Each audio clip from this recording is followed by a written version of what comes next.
All right, let's dive into the super counterintuitive world of startups, and we're going to be guided by one of its most influential thinkers, YCombinator co-founder Paul Graham.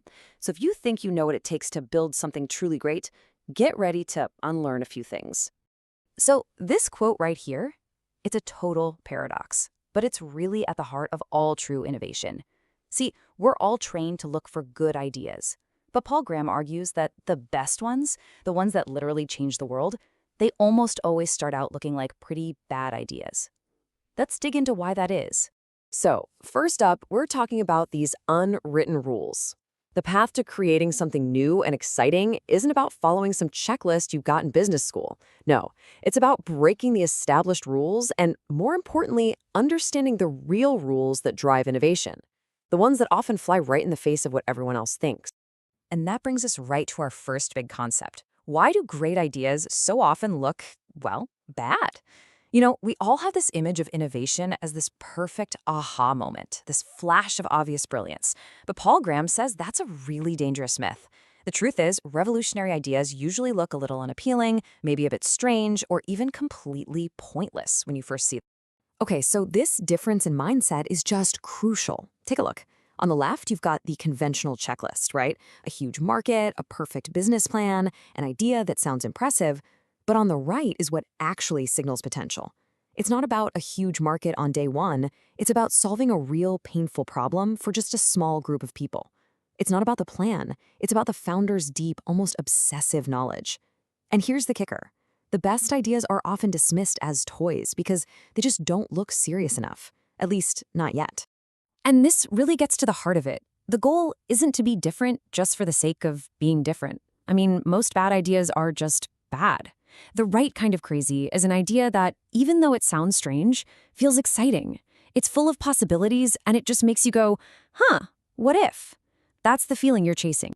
To make this really hit home, let's talk about the perfect example, Airbnb.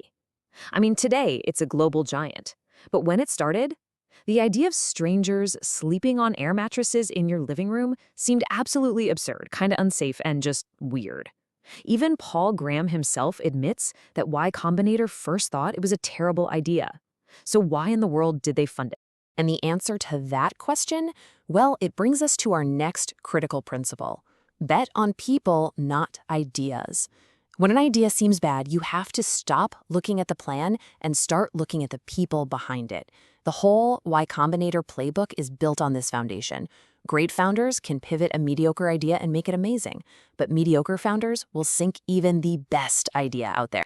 So, if the people are the real key, what are investors really looking for in a founder? Is it some genius-level IQ, a fancy degree from a top school, decades of experience?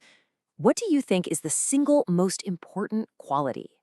The answer, according to Paul Graham, is one thing: determination.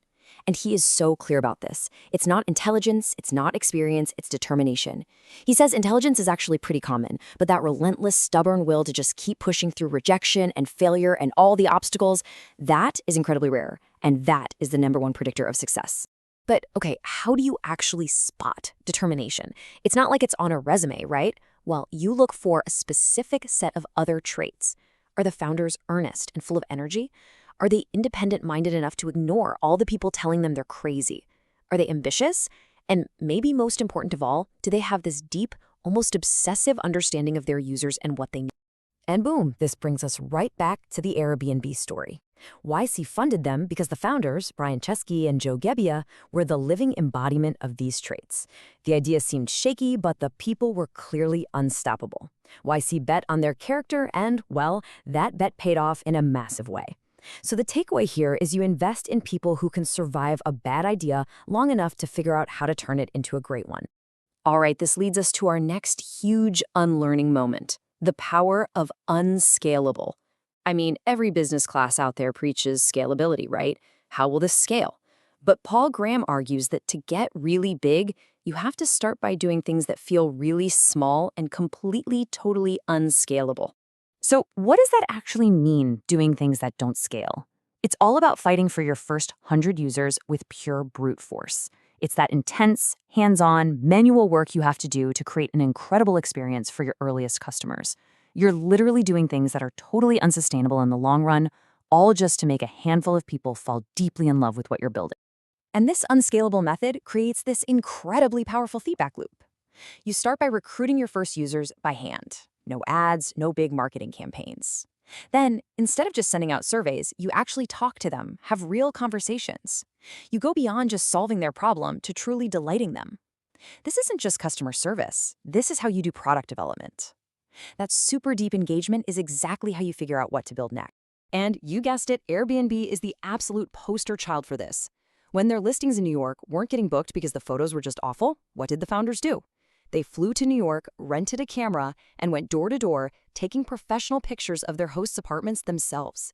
Think about that. It was completely unscalable, but it was absolutely essential. That one move completely changed the trajectory of their company. This brings us to our final and maybe the most profound principle of all. I mean, if building a startup requires so much determination and so much unscalable effort for an idea that everyone thinks is bad, where does all that energy even come from? Well, the answer is obsession. Paul Graham has this fantastic metaphor for it. He calls it the bus ticket theory of genius. The idea is basically that true genius isn't about raw intellect. It's about having this obsessive interest in something that other people might find totally boring. You know, a bus ticket collector doesn't force themselves to learn about bus tickets. They just can't help it. And great work flows from that exact same kind of natural, driving curiosity. And this is such a powerful insight for anyone trying to build something new. The work is going to be incredibly painfully hard. So the only fuel that's going to last is genuine passion. When you're working on something you're truly obsessed with, it doesn't really feel like a sacrifice. It just feels like play. And that is the secret to outworking everybody else. And this is where it all comes full circle. Remember those bad ideas that get dismissed as toys or just somebody's hobby?